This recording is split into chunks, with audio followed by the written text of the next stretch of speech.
शुक्लाम्बरधरं विष्णुं शशिवर्णं चतुर्भुजं प्रसन्नवदनं ध्यायेत् सर्वविघ्नोपशान्तये।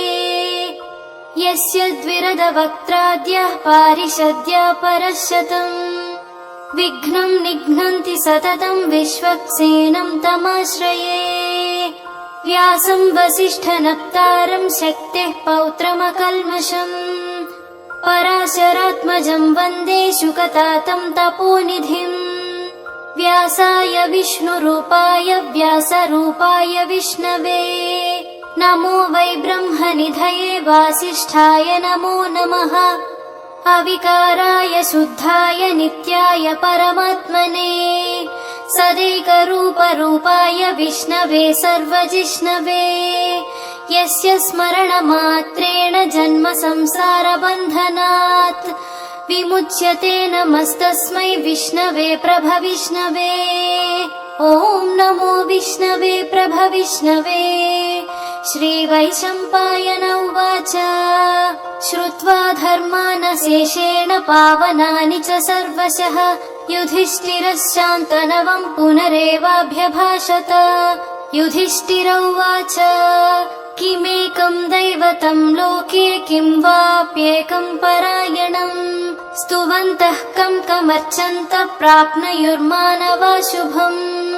को धर्मः सर्वधर्माणां भवतः परमो मतः किं जपन्मुच्यते जन्तुर्जन्म संसारबन्धनात्। श्रीभीष्म उवाच जगत्प्रभुं देवदेवम् अनन्तं पुरुषोत्तमम्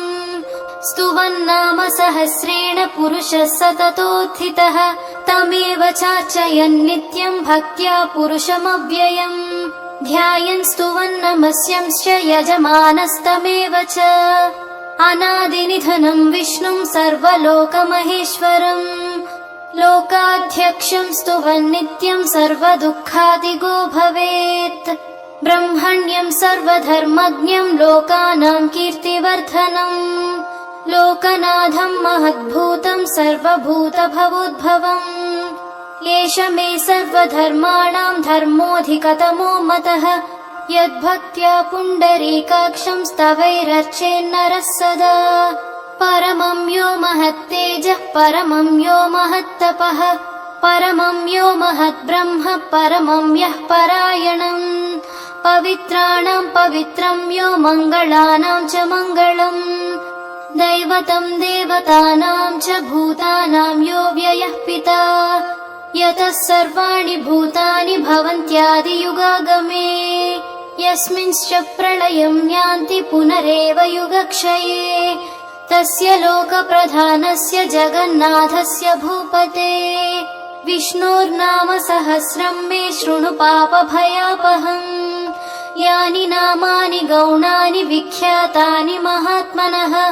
ऋषिभिः परिगीतानि तानि वक्ष्यामि भूतये। ऋषिर्नाम्नां सहस्रस्य वेदव्यासो महामुनिः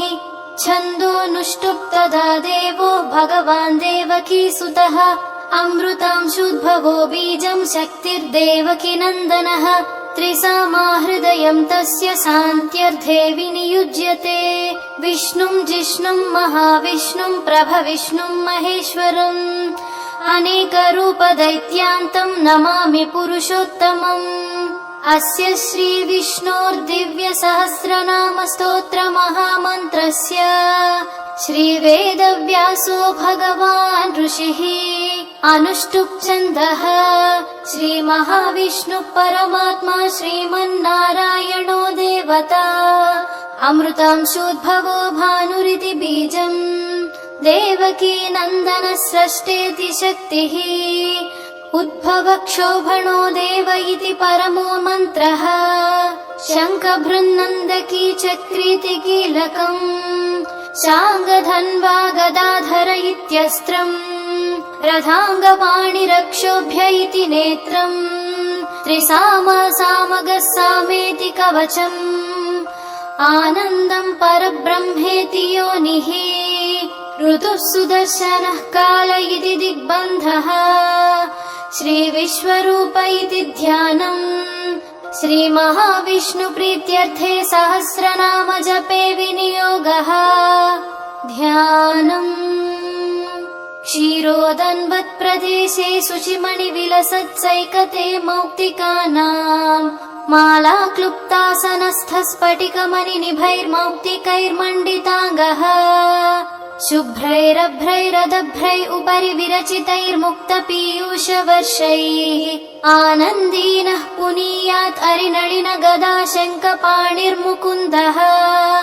भूः पादौ यस्य नाभिर्वियदसुरनिलः चन्द्रसूर्यौ च नेत्रे कर्णावासः शिरोद्यौ मुखमपि दहनो यस्य वास्तेयमब्धिः अन्तस्थं यस्य विश्वं सुरनरखगो भोगि गन्धर्वदैत्यैः चित्रं रम्यते तं त्रिभुवनवपुषं विष्णुमीशं नमामि। ॐ नमो भगवते वासुदेवाय। शान्ताकारं भुजगशयनं पद्मनाभं सुरेशं विश्वाधारं गगनसदृशं मेघवर्णं शुभांगं लक्ष्मीकान्तं कमलनयनं योगिहृद्ध्यानगम्यं वन्दे विष्णुं भवभयहरं सर्वलोकैकनाथम् मेघश्यामं पीतकौसेयवासं श्रीवत्सांगं कौस्तुभोद्भासितांगम् पुण्योपेतं पुण्डरीकायताक्षं विष्णुं वन्दे सर्वलोकैकनाथम् नमः समस्तभूतानामादिभूताय भूभृते अनेकरूपरूपाय विष्णवे प्रभविष्णवे सशङ्खचक्रं सकिरीटकुण्डलं सपीतवस्त्रं सरसीरुहेक्षणम् सहारवक्षस्थलशोभिकौस्तुभं नमामि विष्णुं शिरसा चतुर्भुजम् छायायां पारिजातस्य हेमसिंहासनोपरि आसीनमम्बुदस्याममायताक्षमलङ्कृतम् चन्द्राननं चतुर्बाहुं श्रीवत्साङ्कितवक्षसम् रुक्मिणी सत्यभामाभ्यां सहितं कृष्णमाश्रये। ॐ विश्वं विष्णुर्वषट्कारो भूतभव्यभवत्प्रभुः भूतकृद्भूतभृद्भावो भूतात्मा भूतभावनः भूतात्मा परमात्मा च मुक्तानां परमागतिः अव्ययः पुरुषः साक्षी क्षेत्रज्ञोऽक्षर एव च योगो योगविदां नेता प्रधानपुरुषेश्वरः नारसिंहवपुः श्रीमान् केशवः पुरुषोत्तमः सर्वशिवस्थाणुर्भूतादिर्निधिरव्ययः सम्भवो भावनो भर्ता प्रभवः प्रभुरीश्वरः स्वयंभू शम्भुरादित्यः पुष्कराक्षो महास्वनः अनादिनिधनो धाता विधाता धातुरुत्तमः अप्रमेयो हृषिकेशः पद्मनाभोऽमरप्रभुः विश्वकर्मा मनुस्त्वष्टा स्थविष्टस्थविरो ध्रुवः अग्राह्यः शाश्वतः कृष्णो लोहिताक्षप्रतर्दनः प्रभूतस्त्रिककुद्धाम पवित्रं मङ्गलं परम् ईशानः प्राणदः प्राणो ज्येष्ठः श्रेष्ठ प्रजापतिः हिरण्यगर्भो भूगर्भो माधवो मधुसूदनः ईश्वरो विक्रमी धन्वी मेधावी विक्रमः क्रमः अनुत्तमो दुराधर्षः कृतज्ञः कृतिरात्मवान् सुरेशः शरणं शर्म विश्वरेतः प्रजाभवः अहः संवत्सरो व्याळः प्रत्ययः सर्वदर्शनः अजः सर्वेश्वरः सिद्धः सिद्धिः सर्वादिरच्युतः वृषाकपिरमेयात्मा सर्वयोगविनिसृतः वसुर्वसुमना सत्यः समात्मा संमितः समः अमोघः पुण्डरीकाक्षो वृषकर्मा वृषाकृतिः रुद्रो बहुशिरा बभ्रुर्विश्वयोनिः शुचिश्रवाः अमृतः शाश्वतः स्थाणुर्वरारोहो महातपाः सर्वगः सर्वविद्भानुर्विश्वक्सेनो जनार्दनः वेदो वेदविदव्यङ्गो वेदाङ्गो वेदवित्कविः लोकाध्यक्षः सुराध्यक्षो धर्माध्यक्षः कृताकृतः चतुरात्मा चतुर्व्यूहश्चतुर्दंष्ट्रश्चतुर्भुजः भ्राजिष्णुर्भोजनं भोक्ता सहिष्णुर्जगदादिजः अनघो विजयो जेता विश्वयोनिः पुनर्वसुः उपेन्द्रो वामनः प्रांशुरमोघः सुचिरूर्जितः अतीन्द्रः सङ्ग्रहः सर्गो धृतात्मा नियमो यमः वेद्यो वैद्यः सदा योगी वीरः माधवो मधुः अतीन्द्रियो महामायो महोत्साहो महाबलः महाबुद्धिर्महावीर्यो महाशक्तिर्महाद्युतिः अनिर्देश्य वपुः श्रीमान् अमेयात्मा महादृधृक् महेश्वासो महीभर्ता श्रीनिवासः सताङ्गतिः अनिरुद्धः सुरानन्दो गोविन्दो गोविदाम्पतिः मरीचिर्दमनोहंसः सुपर्णो भुजगोत्तमः हिरण्यनाभः सुतपा पद्मनाभः प्रजापतिः अमृत्युः सर्वदृक्सिंहः सन्धाता सन्धिमा स्थिरः अजो दुर्मर्षणः शास्ता विश्रुतात्मा सुरारिः गुरुर्गुरुतमो धामः सत्यः सत्यपराक्रमः निमिषोन्निमिषस्रग्वी वाचस्पतिरुदारधीः अग्रनीर्ग्रामणी श्रीमान् न्यायो नेता समीरणः सहस्रमूर्धा विश्वात्मा सहस्राक्षः सहस्रपात् आवर्तनो निवृत्तात्मा संवृतः सम्प्रमर्दनः आहः संवर्तको वह्निरनिलो धरणीधरः सुप्रसाद प्रसन्नात्मा विश्वसृग्विश्वभुग्विभुः सत्कर्ता सत्कृतः साधुर्जह्नुर्नारायणो नरः असङ्ख्येयो प्रमेयात्मा विशिष्टः शिष्टकृच्छुचिः सिद्धार्थः सिद्धसङ्कल्पः सिद्धिदः सिद्धिसाधनः वृषाही वृषभो विष्णुर्वृषपर्वा वृषोदरः वर्धनो वर्धमानश्च विविक्तश्रुतिसागरः सुभुजो दुर्धरो वाग्मी महेन्द्रो वसुदो वसुः नैकरूपो बृहद्रूपः सिपिविष्टप्रकाशनः ओजस्तेजोद्युतिधरः प्रकाशात्मा प्रतापनः रुद्धस्पष्टाक्षरो मन्त्रः चन्द्रांशुर्भास्करद्युतिः अमृतांशुद्भवो भानुः शशिबिन्दुः सुरेश्वरः औषधं जगतः सेतुः सत्यधर्मपराक्रमः भूतभव्यभवन्नाथः पवनः पावनो नलः कामः कामकृत्कान्तः कामः कामप्रदः प्रभुः युगादिकृद्युगावर्तो नैकमायो महाशनः अदृश्यो व्यक्तरूपश्च सहस्रजितनन्तजित् इष्टो विशिष्टशिष्टेष्ठः शिखण्डी नहुषो वृषः क्रोधः क्रोधकृत्कर्ता विश्वबाहुर्महीधरः अच्युतः प्रथितः प्राणः प्राणदो वासवानुजः अपां निधिरधिष्ठानम् अप्रमत्तः प्रतिष्ठितः स्कन्धः स्कन्धधरो धुर्यो वरदो वायुवाहनः वासुदेवो बृहद्भानुरादिदेवः पुरन्दरः अशोकस्तारणस्तारः शूरः शौरिर्जनेश्वरः अनुकूलः शतावर्तः पद्मी पद्मनिभेक्षणः पद्मनाभोरविन्दाक्षः पद्मगर्भः शरीरभृत् महर्धिर्वृद्धो वृद्धात्मा महाक्षो गरुडध्वजः अतुलः शरभो भीमः समयज्ञो हविर्हरिः सर्वलक्षणलक्षण्यो लक्ष्मीवान् समितिञ्जयः विक्षरो रोहितो मार्गो हेतुर्दामोदरः सः महीधरो महाभागो वेगवानमितासनः उद्भवः क्षोभणो देवः श्रीगर्भः परमेश्वरः करणं कारणं कर्ता विकर्ता गहनो गुहः व्यवसायो व्यवस्थानः संस्थानस्थानदो ध्रुवः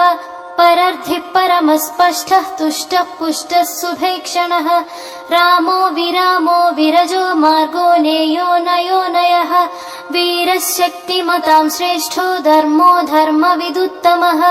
वैकुण्ठः पुरुषः प्राणः प्राणदः प्रणवप्रुदुः हिरण्यगर्भः शत्रुघ्नो व्याप्तो वायुरधोक्षजः ऋतुः सुदर्शनः कालः परमेष्टि परिग्रहः उग्रः संवत्सरो दक्षो विश्रामो विश्वदक्षिणः विस्तारस्थावरस्थाणुः प्रमाणं बीजमव्ययम् अर्धोऽनर्धो महाकोशो महाभोगो महाधनः अनिर्विण्णस्थविष्ठो भूधर्मयूपो महामखः नक्षत्रनेमिर्नक्षत्री क्षमः क्षामः समीहनः यज्ञयुज्यो महेज्यश्च क्रतुः सत्रं सतां गतिः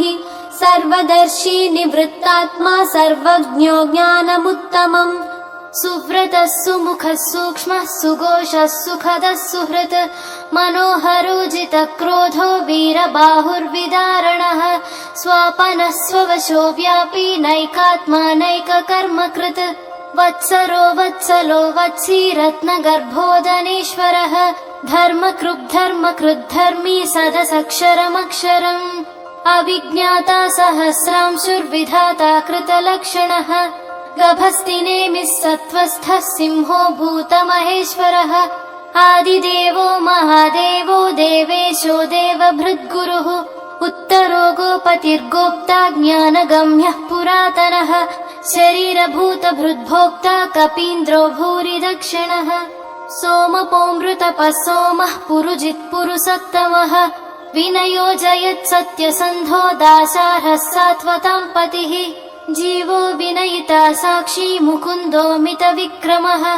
अम्भोनिधिरनन्तात्मा महोदधिशयोऽन्तकः अजो महार्हः स्वाभाव्योजिता मित्रः प्रमोदनः आनन्दो नन्दनो नन्दः सत्यधर्मा त्रिविक्रमः महर्षिः कपिलाचार्यः कृतज्ञो मेदिनीपतिः त्रिपदस्त्रिदशाध्यक्षः महाशृङ्गकृतान्तकृत् महावराहो गोविन्दः सुषेणः कनकाङ्गदी गुह्यो गभीरो गहनो गुप्तश्चक्रगदाधरः वेदास्वाङ्गोजितः कृष्णो दृढः सङ्कर्षणोच्युतः वरुणो वारुणो वृक्षः पुष्कराक्षो महामनाः भगवान् भगहानन्दी वनमाली हलायुधः आदित्यो ज्योतिरादित्यः सहिष्णुर्गतिसत्तमः सुधन्वा खण्डपरशुर्धारुणो द्रविणप्रदः दिवि स्पृक् सर्वदृग्व्यासो वाचस्पतिरयो निजः त्रिसामासामगः सामनिर्वाणम् भेषजम् भिषक् सन्न्यासकृच्छमशान्तो निष्ठा शान्तिः परायणः शुभाङ्गः शान्तिदस्रष्टा कुमुदः कुवलेशयः गोहितो गोपतिर्गोप्ता वृषभाक्षो वृषप्रियः अनिवर्ती निवृत्तात्मा संक्षेप्ता क्षेमकृच्छिवः श्रीवत्सवक्षः श्रीवासः श्रीपतिः श्रीमताम्बरः श्रीधः श्रीशः श्रीनिवासः श्रीनिधिः श्रीविभावनः श्रीधरः श्रीकरः श्रेयः श्रीमान् लोकत्रयाश्रयः स्वक्षस्वङ्गः शतानन्दो नन्दिर्ज्योतिर्गणेश्वरः विजितात्मा विधेयात्मा सत्कीर्तिश्चिन्न संशयः उदीर्णः सर्वतश्चक्षुरनीशः शाश्वतस्थिरः भूषयो भूषणो भूतिर्विशोकः शोकनाशनः अर्चिष्मानर्चितः कुम्भो विशुद्धात्मा विशोधनः अनिरुद्धो प्रतिरथः प्रद्युम्नो मितविक्रमः कालनेमिनिहावीरः शौरिशूरजनेश्वरः त्रिलोकात्मा त्रिलोकेशः केशवः केशिहा हरिः कामदेवः कामपालः कामीकान्तः कृतागमः अनिर्देश्य वपुर्विष्णुर्वीरोऽनन्तो धनञ्जयः ब्रह्मण्यो ब्रह्मकृद्ब्रह्मा ब्रह्म ब्रह्म विवर्धनः ब्रह्मविद्ब्राह्मणो ब्रह्मी ब्रह्मज्ञो ब्राह्मणप्रियः महाक्रमो महाकर्मा महातेजा महोरगः महाक्रतुर्महायज्वा महायज्ञो महाहविः स्तव्यस्तव प्रियस्तोत्रम् स्तुतस्तोतारणप्रियः पूर्णः पूरयिता पुण्यः पुण्यकीर्तिरनामयः मनोजवस्थीर्थकरो वसुरेता वसुप्रदः वसुप्रदो वासुदेवो वसुर्वसुमनाहविः सद्गतिः सत्कृतिः सत्ता सद्भूतिः सत्परायणः शूरसेनो यदुश्रेष्ठः सन्निवासः सुयामुनः भूता वासो वासुदेवः सर्वासु निलयो नलः दर्पः दर्पदो दृप्तो दुर्धरोधा पराजितः विश्वमूर्तिर्महामूर्तिर्दीप्तमूर्तिरमूर्तिमान् अनेकमूर्तिरव्यक्तः शतमूर्तिः शताननः एको नैकः स वः कः किं यत्तत्पदमनुत्तमम् लोकबन्धुर्लोकनाथो माधवो भक्तवत्सलः सुवर्णवर्णो हेमाङ्गो वराङ्गश्चन्दनागदी वीरः विषमः शून्यो घृताशीरचलश्चलः अमानी मानदो मान्यो लोकस्वामी त्रिलोकधृत् सुमेधा मेधजो धन्यः सत्यमेधाधराधरः तेजो वृषोद्युतिधरः सर्वशस्त्रभृताम्बरः प्रग्रहो निग्रहो व्यग्रो नैकशृङ्गो गदाग्रजः चतुर्मूर्तिश्चतुर्बाहुश्चतुर्व्यूहश्चतुर्गतिः चतुरात्मा चतुर्भावश्चतुर्वेदविदेकपात् समावर्तो निवृत्तात्मा दुर्जयो दुरतिक्रमः दुर्लभो दुर्गमो दुर्गो दुरावासो दुरारिः शुभाङ्गो लोकसारङ्गः सुतन्तुस्तन्तुवर्धनः इन्द्रकर्मा महाकर्मा कृतकर्मा कृतागमः उद्भवः सुन्दरः सुन्दो रत्ननाभः सुलोचनः अर्को वाचस निःशृङ्गी जयन्तः सर्वविजयी सुवर्णबिन्दुरक्षोभ्यः सर्ववागीश्वरेश्वरः महाह्रदो महागर्तो महाभूतो महानिधिः कुमुदः कुन्दरः कुन्दः पर्जन्यः पावनोऽनिलः अमृतांशोऽमृतवपुः सर्वज्ञः सर्वतोमुखः सुलभः सुव्रतः सिद्धः शत्रुजिच्छत्रुतापनः न्यग्रोधोदुम्बरो स्वत्तश्चाणूरान्ध्रनिषूदनः सहस्रार्चिः सप्तजिह्वः सप्तैधा सप्तवाहनः अमूर्तिरनघोचिन्त्यो भयकृद्भयनाशनः अणुर्बृहत्कृशस्थूलो गुणभृन्निर्गुणो महान् अधृतस्वधृतस्वास्थ्य प्राग्वंशो वंशवर्धनः भारभृत्कथितो योगी योगीशः सर्वकामदः आश्रमश्रमणक्षामः सुपर्णो वायुवाहनः धनुर्धरो धनुर्वेदो दण्डो दमयिता दमः अपराजितः सर्वसहो नियन्ता नियमो यमः सत्त्ववान् सात्विकः सत्यः सत्यधर्मपरायणः अभिप्रायः प्रियार्होर्हः प्रियकृत्प्रीतिवर्धनः विहाय सगतिर्ज्योतिः सुरुचिर्हुतभुग्विभुः रविर्विलोचनः सूर्यः सविता रविलोचनः अनन्तो हुतभुग्भोक्ता सुखदो नैकजोऽग्रजः अनिर्विण्णः सदामर्षि लोकाधिष्ठानमद्भुतः सनात्सनातनतमः कपिलः कपिरव्ययः स्वस्ति कृत् स्वस्ति स्वस्ति भुक् स्वस्ति दक्षिणः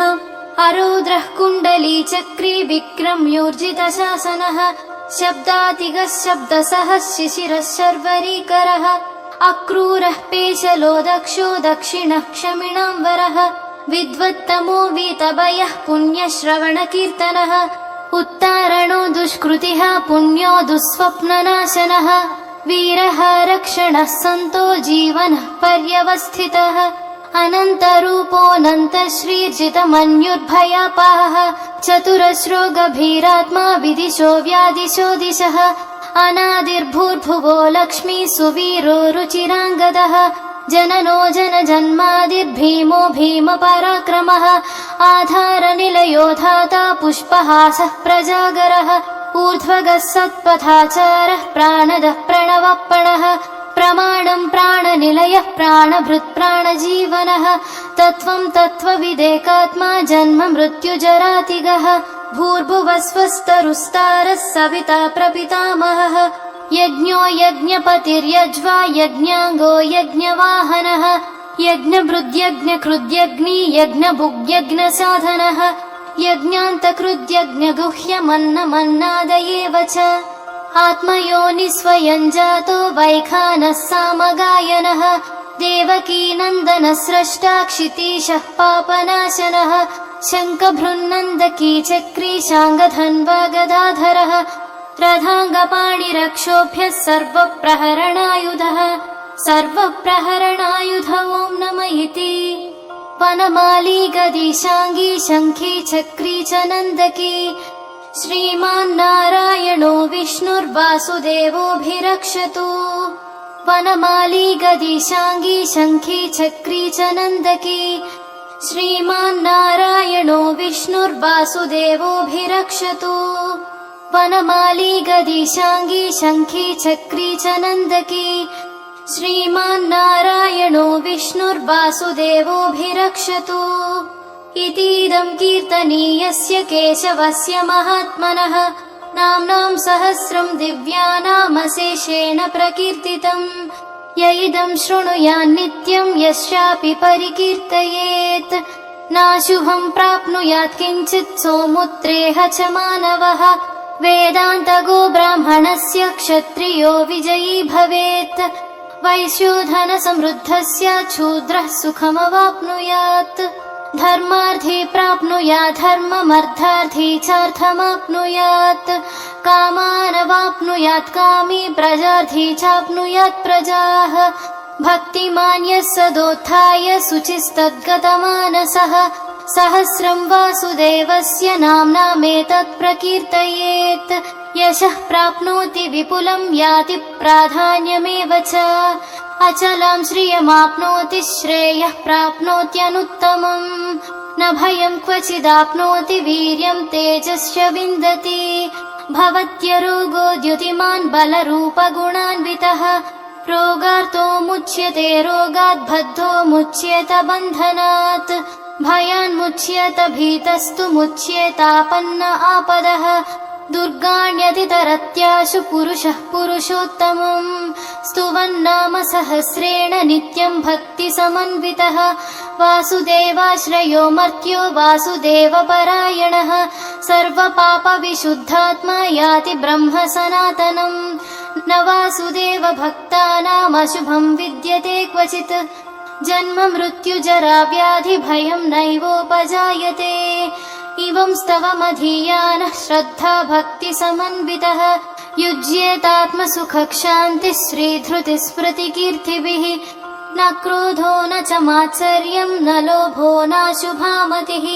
भवन्ति कृतपुण्यानां भक्तानां पुरुषोत्तमे द्यौः स चन्द्रार्कनक्षत्रं खं दिशो भूर्महो दधिः वासुदेवस्य वीर्येण विधृतानि महात्मनः ससुरासुरगन्धर्वं सयक्षोरगराक्षसम् जगद्वशे वर्ततेदं कृष्णस्य सचराचरम् इन्द्रियाणि मनोबुद्धिः सत्त्वं तेजो बलं धृतिः वासुदेवात्मकान्याहुः क्षेत्रं क्षेत्रज्ञ एव च